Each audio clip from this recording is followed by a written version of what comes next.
जब से आप मेरी अर्जी निकाले हमको बहुत गरिया भी रहे हैं। कह रहे हैं कि ये इंटरव्यू लिया था 2 दिन पहले और सब फेसबुक से जानकारी निकाल लिए होंगे, इसलिए स्वामी जी ने ऐसा बताया है। और हमको कह रहे हैं कि तुमने काउंटर सवाल क्यों नहीं किया कि किसी का नाम आप बताइए। भाई किसी का भी बताइए, किसी के भी चाचा का नाम बता दीजिए, ये हमारे ऊपर आरोप भी लग रहा है। नमस्कार, आप देख रहे हैं द जनता लाइव और मैं हूं आपके साथ नलिनी और इस वक्त मैं मौजूद हूं दिल्ली के यमुना घाट पर। हमारे चैनल का मेन उद्देश्य है लोगों को अंधविश्वास से बाहर निकालना, अंधभक्ति से बाहर निकालना और खास करके जो भी चीज़ें अवैज्ञानिकता का सबूत देती हैं उन सभी चीज़ों से सबूत मांगना कि अगर वाकई वो चीज़ें हैं तो कैसे हैं।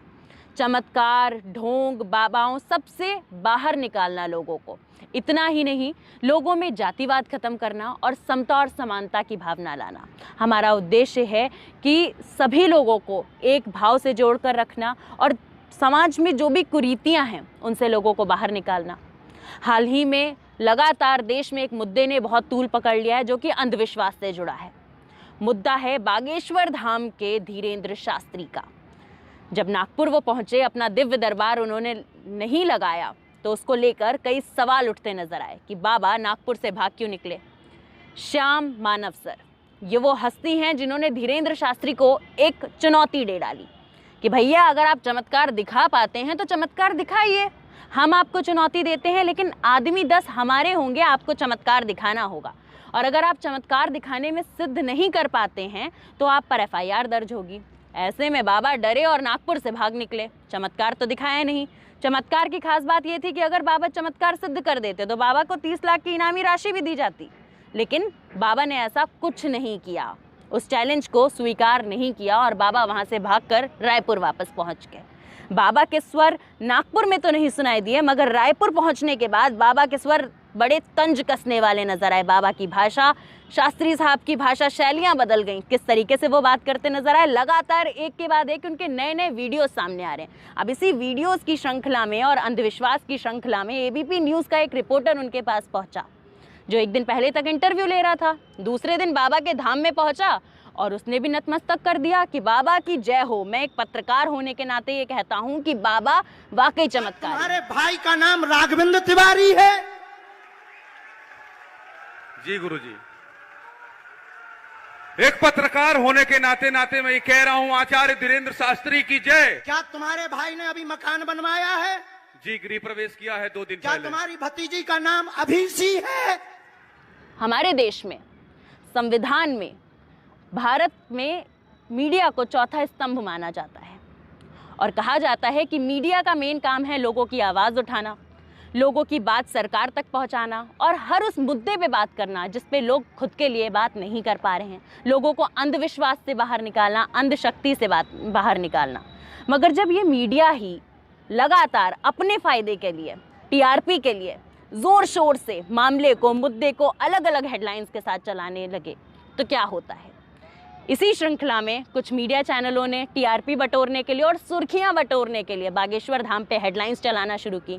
हेडलाइंस कुछ इस प्रकार थी, आर्टिकल्स की हेडलाइंस कुछ इस प्रकार थी कि अगर आप भी बागेश्वर धाम वाले बाबा की तरह चमत्कार दिखाना चाहते हैं और चमत्कार सीखना चाहते हैं तो आर्टिकल पूरा पढ़िए। आखिर हमारी मीडिया का स्तर कितना गिर गया है, ये हमारी देश की मेन स्ट्रीम मीडिया का हाल है कि मुद्दों को छोड़कर हम चमत्कारों पर बात करते हैं। अब चमत्कारों की श्रृंखला में अगर आए तो वहाँ हम बात करते हैं बागेश्वर धाम बाबा के पूरे मुद्दे पे लगातार एक के बाद एक चुनौतियाँ आ रही हैं। पहली चुनौती श्याम मानव जी ने दी जहाँ से वो डरकर भाग निकले, तो वहीं अब और चुनौतियाँ आ गई हैं। छत्तीसगढ़ के एक मंत्री कहते नजर आए, बीते दिन बाबा के बदले सुर में बाबा ने एक बात कही। शास्त्री साहब कहते नजर आए कि तेजी से छत्तीसगढ़ में जो है लगभग 350 लोगों का बीते दिन धर्मांतरण हुआ है। तो छत्तीसगढ़ के मंत्री ने उस पर तंज कसते हुए कहा और चैलेंज दे डाला कि वाकई अगर धर्मांतरण हुआ है और शास्त्री जी ये साबित कर देते हैं तो मैं राजनीति छोड़ दूंगा, लेकिन अगर धीरेन्द्र शास्त्री ये साबित नहीं कर पाए कि धर्मांतरण हुआ है तो धीरेन्द्र शास्त्री को पंडिताई छोड़नी पड़ेगी। वहीं ऐसा ही दूसरा चैलेंज आया शंकराचार्य अविमुक्तेश्वरानंद की तरफ से।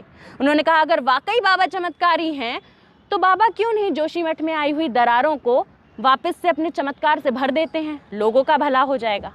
जायज़ बात है, अगर वाकई बाबा चमत्कारी हैं तो क्यों नहीं इसरो के साइंटिस्ट से बातचीत कर लेते हैं, बता देते हैं कि कोरोना क्यों नहीं वापस चला जाता। ऐसे कई सवाल बाबा पे उठाए जा रहे हैं, लोग उठा रहे हैं। धीरेन्द्र शास्त्री ने अब ये साफ कह दिया है कि मैं किसी भी चुनौती को स्वीकार नहीं करूँगा, मुझे जो भी कहना था मैं कह चुका हूं और अब धर्म के नाम पे राजनीति नहीं चलेगी वरना लोगों को नंगा कर दूंगा। इस तरीके की बयानबाजी खुद को सनातनी बताने वाले धीरेन्द्र शास्त्री की ओर से आ रही है।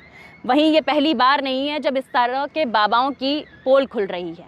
जी हाँ, बाबाओं की श्रृंखला में बताते हैं आपको कि काफ़ी सारे बाबा हैं जो हमेशा सुर्खियों में रहे हैं और फिर एक के बाद उनकी एक पोल खुलती रही है। चाहे बात जलेबी बाबा की हो, राम रहीम की हो, जो कि आए दिन जेल में होने के बावजूद पेरोल पे छूट जाते हैं। अभी कुछ दिन पहले भी उनको 40 दिन की पेरोल पे छोड़ दिया गया।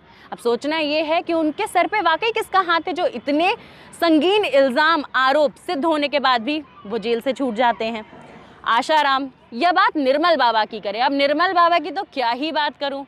कौन सा समोसा खाते हैं, समोसे के साथ खाते हैं तो कौन सी चटनी खाते हैं, लाल चटनी खाते हैं या हरी चटनी खाते हैं। ये वो बाबा हैं जो कहते हैं कि भैया लाल चटनी खाते हैं इसीलिए कृपा नहीं आ रही है, घर जाओ हरी चटनी खाओ, कृपा आना शुरू हो जाएगी। मेरी आप तमाम लोगों से ये गुजारिश है कि ऐसे बाबाओं के चक्कर में, ऐसे अंधविश्वासियों के चक्कर में, ऐसे चमत्कारों के चक्कर में ना पड़ें। और साथ ही उन सभी मीडिया कर्मियों से भी मेरी गुजारिश है जो इन बाबाओं के मामले को तोड़ मरोड़ के अपनी टीआरपी के लिए दिखा रहे हैं, क्योंकि टेलीविज़न इंडस्ट्री जो दिखाती है उसका एक बेहद बड़ा इम्पैक्ट हमारी यूथ पे और लोगों पे पड़ता है। कहते हैं कि हम मूवीज़ से देख के सीखते हैं, हम टीवी पे चलने वाली सीरियल से देख के सीखते हैं, हम इन्फ्लुएंसर से सीखते हैं। और अगर इन्फ्लुएंसर ही टीवी पे बैठ कर बाबा को नतमस्तक करेंगे तो लोग भी वही करेंगे कि अरे ये दिग्गज पत्रकार ऐसा कर रहे हैं तो वाकई बाबा में चमत्कारी शक्ति होगी। तो फिलहाल के लिए इस रिपोर्ट में बस इतना ही। और एक गुजारिश है जो हमारा चैनल हमेशा आपसे करता है कि इस प्रकार के अंधविश्वास, अंधश्रद्धा से बचिए, इस प्रकार के बाबाओं से बचिए, शिक्षित रहिए। एक शिक्षित समाज ही इस प्रकार के अंधविश्वास को दूर करता है। और इस सीरीज़ को बनाने का मेरा इतना सा ही मोटिव था कि आप सभी को समझ में आए कि अगर वाकई श्रद्धा है तो वो भगवान तक होनी चाहिए। हमारे संविधान में भी ये लिखा है कि आप भगवान को पूज सकते हैं लेकिन अंधश्रद्धा को बढ़ावा मत दीजिए। हमारे संविधान में ये साफ साफ लिखा है कि इस तरीके की अवैज्ञानिक बातों से, अवैज्ञानिक चमत्कारों से दूर रहिए। तो कृपया करके किसी और की नहीं तो संविधान की सुनिए, क्योंकि इन बाबाओं के घर तभी बंद होंगे जब आप जैसे और हम जैसे लोग इन पर भरोसा करना छोड़ेंगे, इनके शिविरों में जाना बंद करेंगे। इस वीडियो के ज़रिए मैं आपसे इतना ही कहना चाहूँगी कि इस वीडियो को ज़्यादा से ज़्यादा शेयर करें, लाइक करें, ताकि ज़्यादा से ज़्यादा लोगों के बीच में मेरी बात जा सके और उन तक ये बात पहुँच सके कि अंधविश्वास से कैसे बचा जाए, इन बाबाओं के चंगुल से कैसे बचा जाए। तो फिलहाल के लिए इस रिपोर्ट में बस इतना ही। मेरे नलिनी के साथ, तब तक के लिए नमस्कार।